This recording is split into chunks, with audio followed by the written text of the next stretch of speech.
Hello everyone, and welcome back to the channel. Today we're going to explore the history of an interesting American coin that many people have used but rarely stop to think about. The coin we're talking about is the 1977 United States Washington quarter. At first glance, it might seem like just another everyday coin worth 25 cents. But behind its design and production is a fascinating story connected to American history, art, and the evolution of modern coinage. Let's take a closer look. The quarter dollar is one of the most widely used coins in the United States. It has been part of American currency since the late 18th century. However, the design we recognize today began in 1932 with the introduction of the Washington quarter.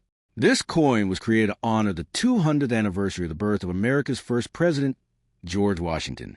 Originally, the U.S. Mint planned to release a commemorative coin celebrating Washington's bicentennial birthday. But the design was so popular that it eventually replaced the standing Liberty quarter and became the standard quarter design for circulation. The Washington quarter was designed by sculptor John Flanagan. His design features a portrait of George Washington facing left on the front, also known as the obverse. Around the portrait, you'll see the word Liberty above Washington's head, the phrase, "In God We Trust" on the left side, and the year of minting at the bottom. On the back or reverse side, the coin displays an eagle with its wings spread wide. The eagle represents strength and freedom, two core symbols of the United States. Beneath the eagle are two olive branches, which symbolize peace. Above the eagle, you will see the words United States of America, and below it the denomination quarter dollar. Now, let's talk specifically about the 1977 quarter. By 1977, the Washington quarter had already been in circulation for 45 years. During this period, the design remained largely unchanged, which shows how iconic and recognizable the coin had become in American culture. However, the material used to produce quarters had changed earlier in the 1960s. Before 1965, U.S. quarters were made from 90% silver. But rising silver prices forced the government to change the composition of circulating coins. Starting in 1965, quarters were produced using a copper-nickel-clad composition instead of silver. The 1977 quarter was therefore made from this copper-nickel-clad structure. The coin contains a pure copper core surrounded by layers of copper and nickel. This combination gives the coin its distinctive silver appearance while keeping production costs lower. The coin weighs about 5.67 grams and has a diameter of 24.3 millimeters. These specifications have remained consistent for modern quarters and are part of what makes the coin easy to recognize and use in everyday transactions.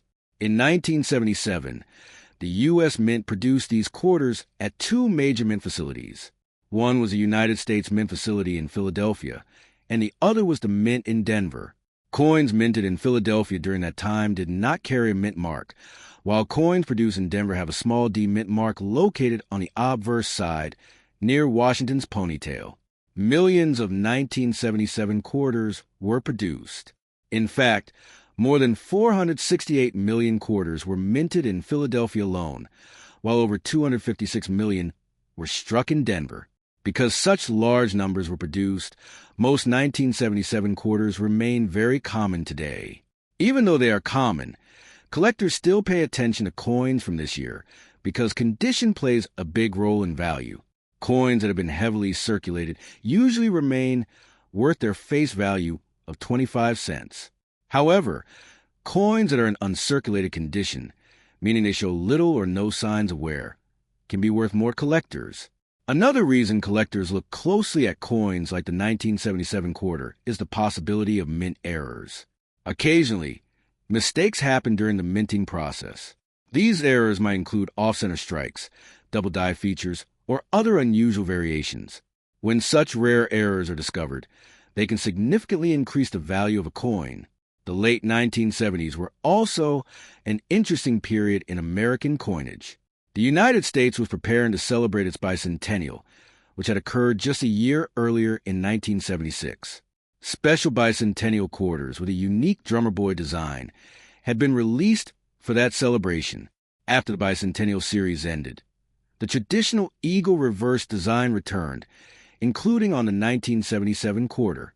Because of this, The 1977 quarter represents a return to the classic design that Americans had used for decades.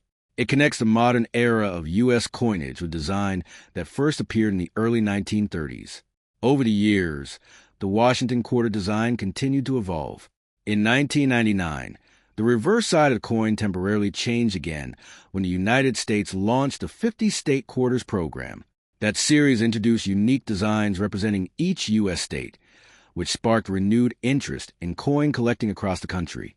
But long before that program began, coins like the 1977 Washington quarter were already quietly circulating through millions of hands every day. For collectors and history enthusiasts, these coins serve as small pieces of American history.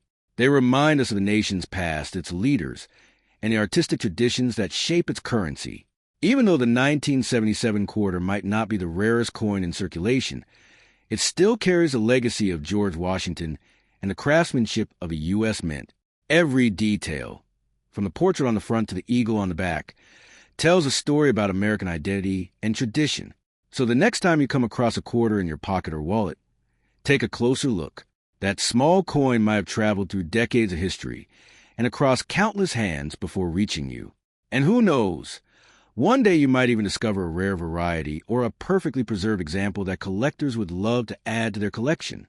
Thank you for watching. And if you enjoy learning about coins and their hidden history, don't forget to like the video, subscribe to the channel, and join us for the next fascinating coin story.